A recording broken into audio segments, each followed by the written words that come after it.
Never let a number sneak up on you like this.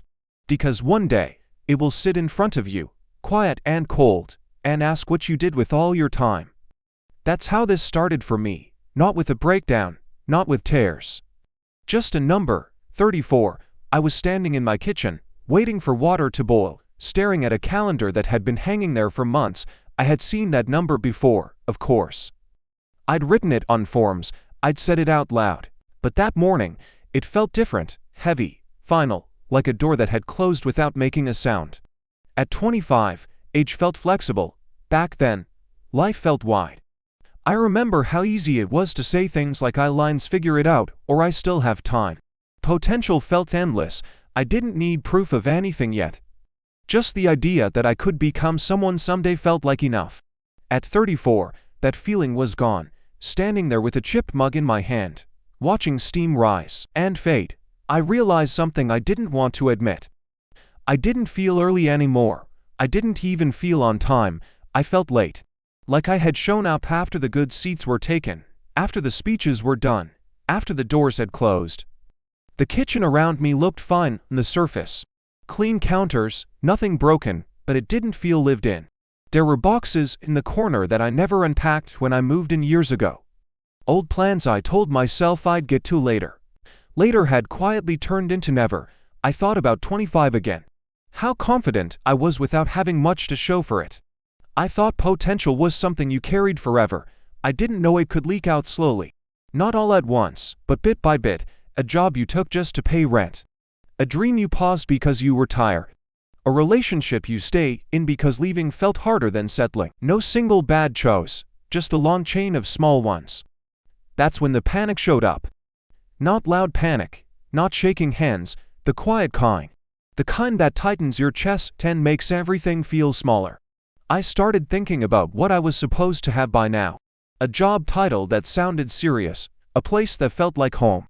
A life that felt solid, like something you could point to and say, "This is it." Instead, my life felt unfinished, still loading, still waiting. The clock on the wall kept ticking, and every second felt personal, like it was taking something from me. I stood there thinking about all the time I couldn't get back, all the versions of myself I didn't become. And then I made the mistake everyone makes. I picked up my phone. The screen lit up the room, and suddenly I was surrounded by other people's wins. People I knew, people I barely knew, people younger than me who already looked settled, sure, complete. My old roommate had just bought a house. I remember how he used to borrow my notes in college. Now he was smiling in front of a door with his name on it. Another friend posted a photo from an airport, talking about a new chapter. Someone else announced a promotion. Someone else announced a baby. I kept scrolling even though it hurt, especially because it hurt. Online, everyone's life looks clean. Straight lines, clear progress. Meanwhile, mine felt messy. Like a notebook filled with crossed-out ideas and half-written plans. But it wasn't just the phone. A week earlier, I ran into someone from high school at the grocery store. He was wearing a suit on a weekend, talking loudly into an earpiece about deals and meetings. I saw him before he saw me, and I did something I never thought I'd do. I hid. I turned my cart around and stood behind a shelf of canned food, waiting for him to pass.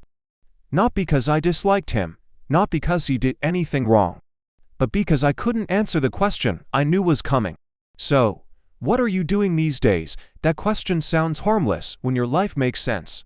When it doesn't, it feels sharp, like it's asking you to prove your worth on the spot. Back in my apartment, alone again, that feeling grew. Everyone else seemed to be moving forward in clear steps. School, job, promotion, marriage, house, kids. My path didn't look like that. It looped, it paused, it doubled back. It looked like I had missed some important meeting where the rules were explained.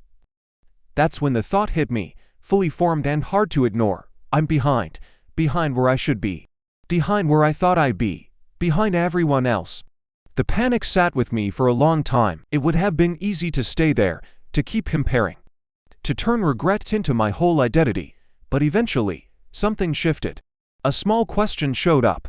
Uninvited. Behind who? I sat down and actually tried to answer it. Behind my parents, maybe. They had a house early. Stable jobs, clear roles. But I also remembered how tired they were.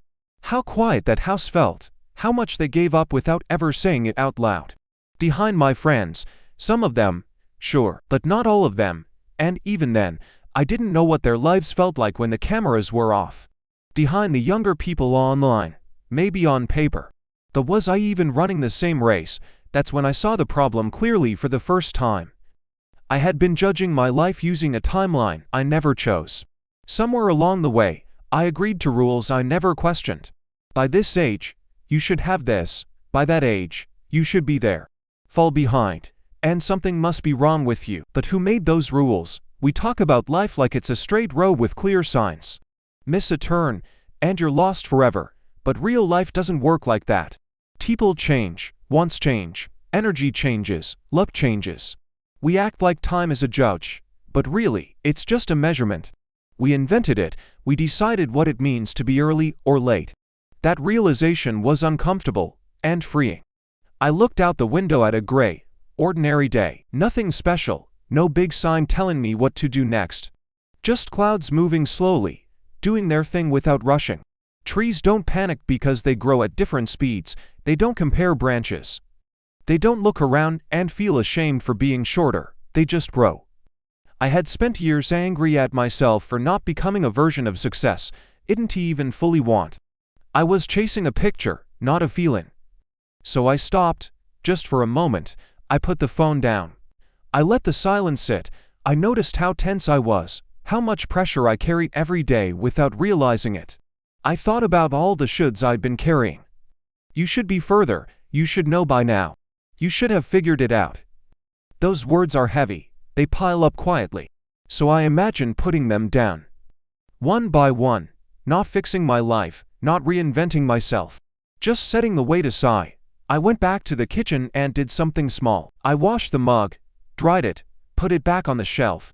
No big meaning, no life lesson, just a simple act that belonged to me. And for the first time that day, my chest loosened.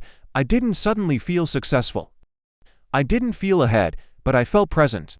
I realized something important in that quiet moment. Feeling behind isn't always about time. Sometimes it's about not being where you thought you'd be emotionally. At 34, I don't have a perfect story. I don't have a clean arc where everything turns around. I don't have a post that would impress strangers online. What I have is today, a regular Tuesday, a warm drink, a life that's still open, even if it doesn't look impressive. I still want things, I still dream, I just don't punish myself for not having answers yet. I'm not early, I'm not late, I'm here. And maybe that's not failure, maybe that's just being human.